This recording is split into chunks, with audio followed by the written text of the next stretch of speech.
안녕하세요. 오늘은 이제 39번째 시간입니다.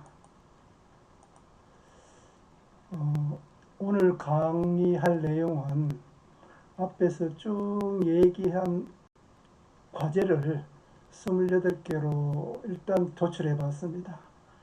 그 과제 중에 오늘은 규정 제도 분야 일부를 강의하겠습니다. 먼저 적경지역에 규제 완화하는 과제가 어떤 것이 있는지 28개를 몇 개 분야로 나누어 봤습니다. 첫째, 규정제도 분야는 군협의에서 이 제기에 대한 재심의 절차 완화 방안, 이런 과제를 포함해서 13개 과제를 선정했습니다. 두 번째, 재정 분야는 접경지역과 주민을 위한 군사시설 보호 관리 보상에 관한 법률 제정, 이것을 포함해서 6개의 과제를 선정했습니다. 이런 분야는 제가 좀 무거운 과제라 그랬죠. 재산권과 지휘권과의 관계 재정리 방안, 이것을 포함해서 4개 과제를 선정했습니다. 민군 갈등 분야는 군사시설 보호구역 관련 민군 갈등에 대한 관리적 시각 재정리 방안 등 이 3개 과제를 선정을 했습니다.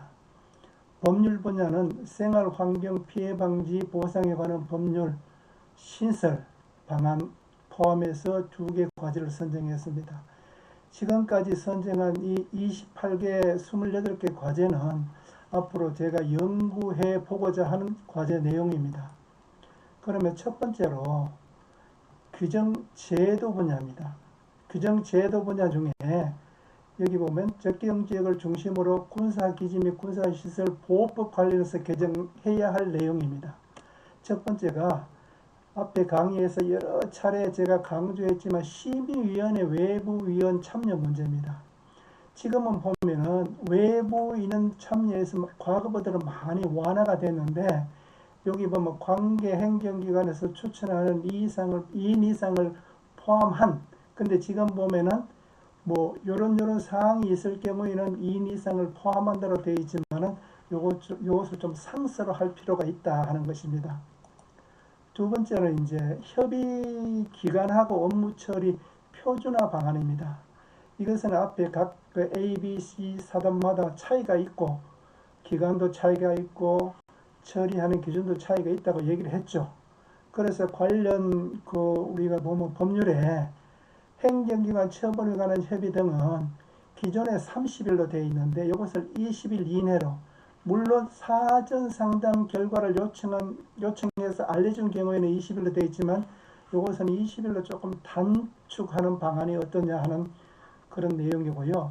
두 번째는 통보기간 1회에 한해서 7일 범위 내에, 10일인데 7일 범위 내에서 연장할 수가 있고, 만약에 통보기간 내에 통보하지 않을 시에는 좀 동의한 것으로 본다는 강행 규정 쪽으로 가는 것도 어떠냐 하는 생각입니다.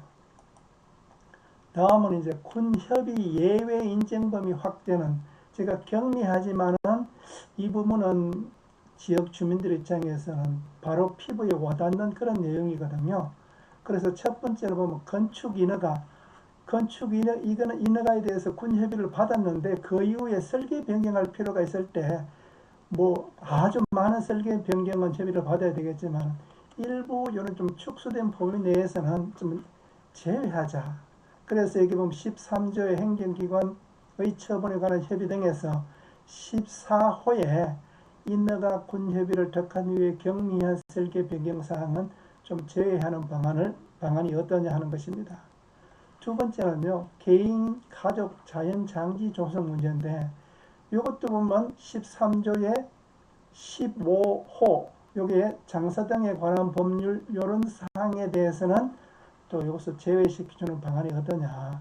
이것은 다른 법하고 좀 연계된 그런 내용입니다. 다음은 이제 재복구, 지금도 만약에 이제 비가 많이 와서 상당히 피해를 많이 입죠. 그렇게 됐을 때 들어가는 문제에 대해서 상당히 좀 주민들 입장에서는 어렵다. 이러한 내용에 대해서도 우리가 여기 보호구역 SA 행위허가 신청해서 3호, 자연재해 대책법 이렇게 해당될 경우에는 이것도 좀 완화시켜주자 하는 내용입니다. 다음은 이제 행정기관의 위탁 업무 범위 확대는요. 이것은 제가 누차 강조했잖아요. 행정기관에서는 이것은 상당히 좋은, 어떻게 보면 자기들 입장에서는 활용할 그런 분야인데 실적에서는 뭐 많지 않다 이거죠.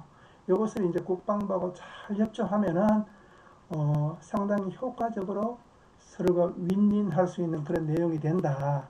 그래서 14조 군사보호구역 등에서 협의 업무의 위탁에서 8호에 취락지역으로서 관계 행정기관장이 해당 관할부 대장과 협의하여 해당하는 지역에 대해서는 좀 인정해주자 하는 내용입니다.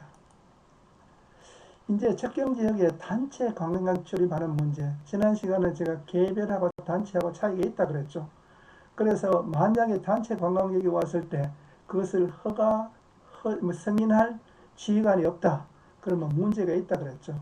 그래서 이때는 부재 시에는 지정된 책임자를 허가해서 이렇게 신청하는 해주는 그런 방향으로 조금만 보완한다면은 상당히 많은 어떤 효과적으로 서로 윈윈할 수 있는 그런 내용이 될 것이다 하는 것입니다.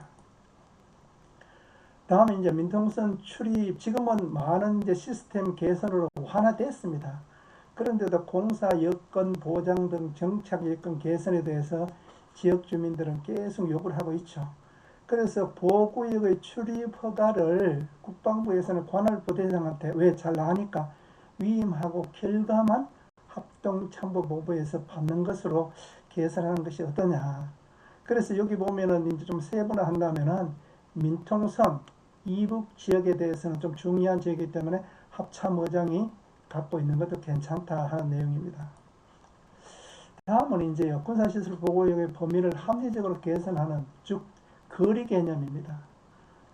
사실은 이것이 상당히 좀 민감한 내용인데 국방부에서는 상당히 이것을 많이 좀 이제 완화하지 않으려고 그러고 지역 주민들 입장에서도 많이 완화를 요구하는 지역인데 이것을 거리 개념에서 사용 용도 개념으로, 그러니까 거리를 일률적으로 하지 말고 어떤 지역의 여건에 따라서, 사용 여건에 따라서 이런 경계지역을 설정하는 것이 어떠냐 하는 것입니다. 이런 내용에 대해서는요, 이제 국방부하고 경기도, 인천, 강원도 지자체장 또 실무지역에서는 심도 깊은 어떤 협의가 필요하지 않나 그렇게 생각합니다.